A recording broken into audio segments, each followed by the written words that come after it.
శేఖర్ భాష గారు, సో ఇప్పుడు మనకి మాల్వి మల్హోత్రా మనకి ఫస్ట్ స్టార్టింగ్ లో మీడియా ముందుకి రాలేదు, చిన్న చిన్నగా నిదానంగా బయటపడింది. అండ్ తన వీడియోస్ కూడా వైరల్ అయ్యాయి. అంటే నేను నిజంగానే బెదిరించానని తనైతే ఒప్పుకోలేదు ఇప్పటి వరకు. లావణ్య నన్ను కాల్ చేయడం జరిగింది, తిను బెదిరించడం కూడా జరిగింది లావణ్యని. సో ఇవన్నీ నిజంగానే జరిగాయా? ఇక్కడ బెదిరించేది లావణ్య. లైఫ్ అంతా తను అదే చేసింది. ప్రతి ఒక్కరిని కూడా వాళ్ళ జుట్టు తన చేతిలో పెట్టుకోవాలి, ఏదో రకంగా వాళ్ళ పూర్వపరాలు పరిశీలించి వాడికి ఏదైనా ఫ్లాష్ బ్యాక్లో ఏమైనా ఉన్నాయన్నా. ఇప్పుడు నేను ఎప్పుడైతే ఎంటర్ అయ్యానో నా గురించి కూడా తీయడం మొదలెట్టింది. నన్ను అంటాడా, వీడిని ఎలా ఆపాలి, వీడు పూర్వాశ్రమంలో వీడు ఏం చేశాడు, వీడి మీద ఏమైనా కేసులు ఉన్నాయా తీయండి. పోలీస్ డిపార్ట్మెంట్లో ఎవరో ఆవిడకి హెల్ప్ చేస్తున్నారు.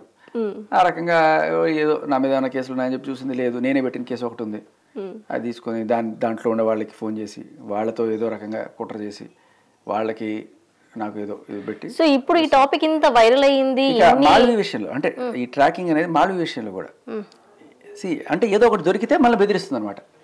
ఈవిడ మోడస్ ఆఫ్ ఆపరండి అది. బేసికల్లీ ఎవడైనా సరే నేను వాడి జుట్టు చేతిలో చిక్కించుకొని ఆడతాం. అది మస్తాన్ సాయి అయినా సరే, రాజ్-తరుణ్ అయినా సరే, ఏదో ఒక వీడియోలో ఫోటోలో లేకపోతే ఏదో దొరికితే అది పెట్టుకొని మనిషిని బెదిరించి తన ఆధీనంలో ఉంచుకునే తత్వం. సో ఇప్పుడు ఈ అదే టైప్లో ఈఎంఐని కూడా మాల్వి మల్హోత్రాని కూడా బెదిరించడానికి, ఎందుకంటే రాజును వదిలే, రాజును వదిలేసి రాజు నాకు ఇచ్చేసి రాజుతో ఉన్నామంటే నేను అంత చూస్తా.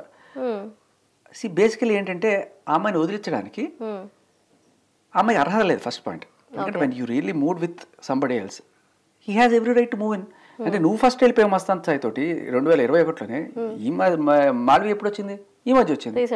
So he has every right. అమ్మాయి క్లియర్గా వద్దనుకొని వెళ్ళిపోయింది మస్తాన్ సాయి తోటి. వెళ్ళిపోయిన తర్వాత నీకు నాకు సంబంధం లేదన్నాక ఇప్పుడు నాకు మస్తాన్ సాయికి జరిగింది మళ్ళీ నువ్వురా అంటే రాంగ్. సో అతను తిరుగుతున్నాడో ఉన్నాడో లేదో వాళ్ళు చెప్తారు. బట్ ఈవిడ ఏంటి ఉన్నాడు అని అనుకుంటుంది. సరే అనుకున్న తర్వాత ఏం చేస్తుంది, ఎట్టాగైనా అమ్మాయిని వదిలించాలి అనుకుంటుంది. దానికి ఏం చేస్తుంది, అమ్మాయి లొకేషన్ ట్రాక్ చేస్తుంది, అమ్మాయి కాల్ డీటెయిల్స్ ఇస్తుంది, ఎవరితో మాట్లాడుతుంది, ఈ అమ్మాయి గుట్టు ఎక్కడ దొరుకుతుంది, ఏదో రకంగా దీన్ని పట్టుకుందాం, ఇది నువ్వు గనక చేయకపోతే, రాజు-తరుణ్ కనుక వదలకపోతే నీకు ఇవన్నీ పెట్టి నీ తాట తీస్తా. ఇదే ఆవిడ మోడస్ ఆఫ్ ఆపరండి. సో ఆ రకంగా ఆవిడ ఫాదర్ నెంబర్ తీసుకోవడం, ఆవిడకి ఏమేం కేసులు ఉన్నాయో చూడడం, సేమ్ నాకైతే ఎలా అయితే తీస్తుందో సేమ్ అదే అలాగే ఆవిడకి పూర్వాశ్రమంలో ఎప్పుడో పాపం మాల్వి ఆవిడని ఎవరో వచ్చి పొడి చేశాడని కేసు, పొడిచిన వాడిని ఎవరినో జైల్లో పెట్టారు. సో ఆ జైల్లో పెట్టిన వాడిని సంప్రదించడం, ఇదే జరిగేది అనమాట. ఇక్కడ ఇప్పుడు నాకు కూడా జరుగుతున్నది అదే. ఇప్పుడు నేను ఎవరి మీద అయితే కేసు పెట్టానో వాళ్ళని సంప్రదించి వాళ్ళతోటి ఇంకా ఏమున్నాయో తెలుసుకొని వాళ్ళతో మనల్ని బెదిరించే ప్రయత్నం చేస్తారు. మన శత్రువులు ఎవరున్నారో ఫస్ట్ ఐడెంటిఫై చేస్తారు. సో అలాగే ఈ మాల్వికి శత్రువులు ఎవరున్నారో ఐడెంటిఫై చేసింది. వాడు ఎవడో యోగేష్ అని తెలియంది. సో వెళ్ళి వాడితో ఒక ఏదో పెట్టుకొని ఇప్పుడు వాడితో ఈ అమ్మాయికి ఏదో టక్కరిప్పించే ప్రయత్నం చేస్తుంది.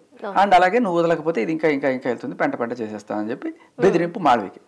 ఇదే మోడస్ ఆఫ్ ఆపరండి నాతో, రాజ్-తరుణ్తో, మాల్వితో జరిగిందా. అలాగే సాయికి కూడా జరిగింది, Mastan Sai. He had a relation with her.